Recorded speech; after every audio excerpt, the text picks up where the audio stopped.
Hello, property nomads. Hope you're well. So, Labour have cut their 28 billion green investment pledge by half, and that's almost not surprising to hear. There's a majority of reasons why they've done that. So, we're looking at the article from The Guardian on this occasion. And yes, what they've decided to do is to cut that number in half. And this, is, of course, has prompted absolute outrage from all sorts of people. People that don't understand finance and people that are eco warriors and everyone left, right, and centre that you can think of is throwing their toys out the pram about this. And whilst I can understand to an extent why they would do that, it does seem that their reasoning does have a bit of, what do we call it? Common sense. Because they're looking at the financials of what they're trying to achieve and going, hang on a minute, actually, maybe we shouldn't just print all this cash to fund all these eco policies that might end up coming back to bite us on the backside. And for that, I will give them credit for. So there's been a lot of speculation in the background saying that they were going to cut their plans by half. They've now decided to cut their plans by half.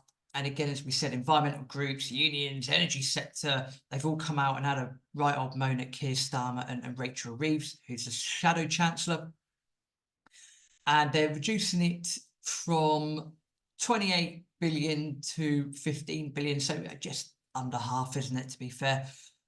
And only a third of which would be new money. So again, you're still, even with that number, you're still looking at printing another £5 billion, which again, unfortunately, this sort of currency doesn't just come out of thin air, because it's people like you and me that end up paying for that one way or another through various taxes, etc., etc. So that's the one thing we do have to consider in this as well.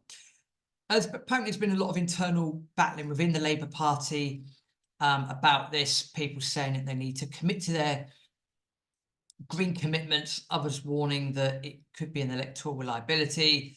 I mean, they're almost in a situation where they're damned if they do, damned if they don't. We said before on the podcast that most people's predictions this year is that there will be a Labour majority by the end of the year, and it'll be Keir Starmer and company. And the reason for that is they might not necessarily be great, but I think people have had enough of the Conservative Party, and understandably so. So we could be completely wrong. It might still end up, we might still have a Tory government by the end of the year. But I think chances are it's going to be Labour, and they're going to be in a situation where they're going to have a lot of pieces of the puzzle to pick up and put back together. And that's easier said than done. So try and get all the politics out of it. What they're looking to do is to reduce that down to 15 billion. They announced and they defended themselves and said, 28 billion, that was announced 2.5 years ago. Interest rates were very, very low.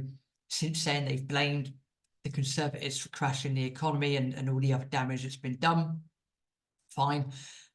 Interest rates are now very, very high, this is what they're saying. And it's almost like that's a surprise given all the economic stuff that's been going on in the last few years.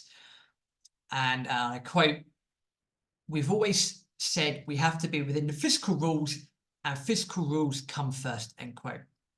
And this is a bit I will give them credit for, because they are right.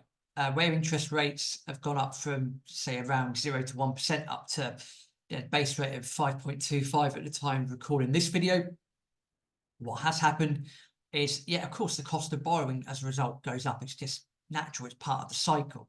So rather than print a big bunch of new currency in the tens of billions, what they're doing is they're probably going to still end up with the same result, because you imagine borrowing or printing 5 billion at a rate of 3 to 5% might be the same as printing 15 billion at 1 to 2% or something along those lines. I haven't done the maths, but you get the point. And again, it's down to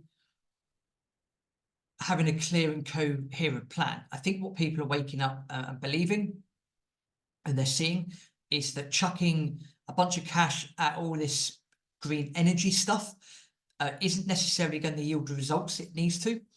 We seem to have an uncanny knack of making things incredibly expensive to do in the UK, whether it's building something, planning something, whatever it is.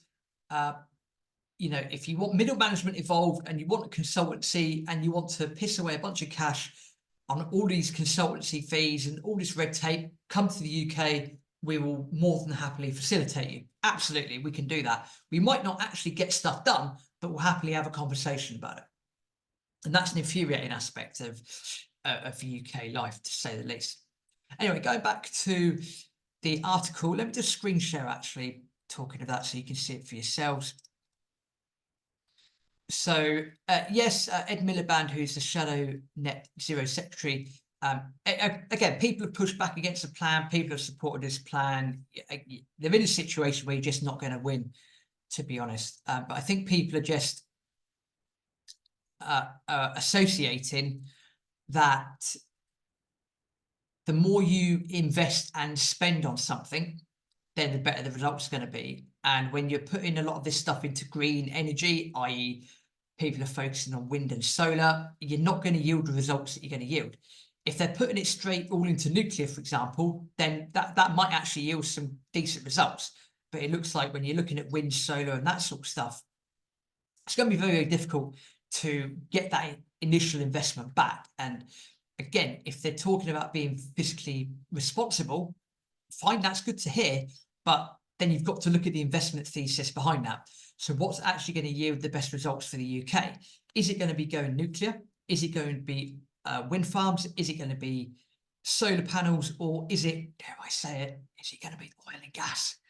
Because if you invest a lot in that, you might generate a lot more revenue, and then you can use that excess revenue to either balance the books, and then any taxes or windfall profits or whatever you want, you can then use that to put into your green energy.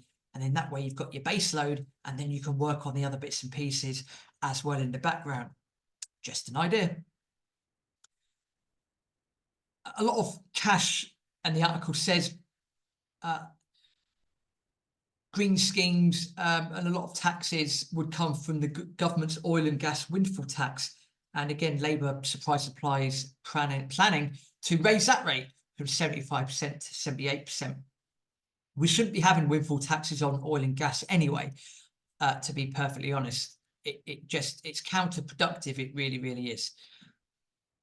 And I think more and more people are also waking up when it comes to home insulation, which is what it says here in the article as well, is that when people are looking at home insulation and they're looking at the housing stock that we have in the UK, a lot of it's quite old. A lot of it is either Georgian or especially Victorian. So it doesn't have the natural thermal qualities that more modern housing in the UK would have. But in a nutshell, yeah, we could go around in circles about this all day long. You can see this come from The Guardian. But what's happening is that Labour has cut its 28 billion green investment pledge by just under half. They're looking at 15 billion moving forwards. They're claiming they want to be fiscally responsible. They're damned if they do, damned if they don't, because if they do get into power, they're going to be picking up a lot of pieces moving forwards, and they're going to be left with such a almost a damaged economy in the first place that you're going to almost need like a Houdini to get you out of it. So I don't envy the position they're going to be in, and you just want to see, I think, as we said, with not just councils, governments, it's unlikely this will ever happen, but let's give it a go. You just want to see the clarity and the honesty. And you've probably laughed at that statement, like I'm not trying not to laugh at it myself. You want to see the clarity and the honesty moving forward. And I think if people see that, you'll get more respect. And you might actually get more votes, but I'm far from a politician. But yes, people are going to be outraged at this. People are going to be upset. People are going to throw their toys out the pram. Is it the right thing to do? Do you know what? With any investment, you could be investing £100 or £1 billion. If you invest it wisely, the chances are you are going to get results. If you don't invest it wisely, you are not going to get the results.